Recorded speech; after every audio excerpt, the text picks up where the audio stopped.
Nevrozunuzu istəyirsiniz 3 il, 5 il müalicə elətdirin. 10 il antidepressant için heç nə dəyişən deyil. Nə qədər ki siz davranış mexanizminizi dəyişmədiyinizə qədər.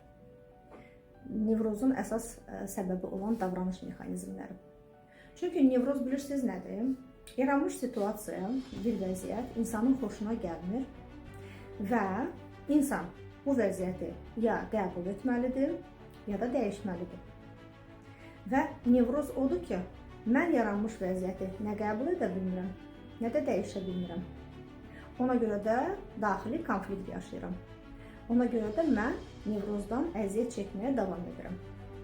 Çünki başqa qayda bilmirəm, başqa variant bilmirəm. Bunun üçün də psixoterapevt sizin köməyinizə gəlir və sizdə olan yanlış düşüncə, yanlış inancları sizə göstərir ki, siz artıq baxış bucağınızı dəyişib, o vəziyyətdən çıxış yollarını özünüz görə biləsiniz. Məsələn, bir qadın abuzerlə yaşayır, illərdir yaşayır. Psixoloji, fiziki şiddət görsə də, incisə də bu münasibətdən, illərdir nevroz halında qalsa da, bu vəziyyət onu narahat etsə də, hər kəsə bunu bildirsə də, o münasibətdən çıxa bilmir. Çünki qorxur.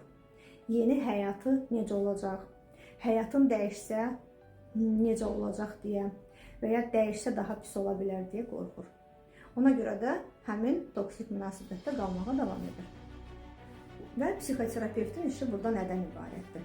Həmin qadına başqa bir reallığı göstərir. Yeni şuuraltı təlqinlər, inanclar göstərir, yaradır ki, onda qadın daha çox motivasiya alsın, enerjisini bərpa eləsin, yəni içində olan potensialı enerjini kəşf eləsin və situasiyadan özü çıxış yolu tapa bilsin. Bununla da həmin qadın situasiyadan çıxır, həm də eyni zamanda nevroz vəziyyətindən çıxır və ya əks halda qadın yaranmış vəziyyəti qəbul etməyə başlayır. Razılaşır ki, mən həmin insanı sevirəm, hər şeyin olduğu kimi qalması mənə görə normaldır və həmin vəziyyətdə də qalır. Ona görə də hər zaman psixoloji sağlığınızı özünüzü seçin ki, nevroz halında qalmayasınız.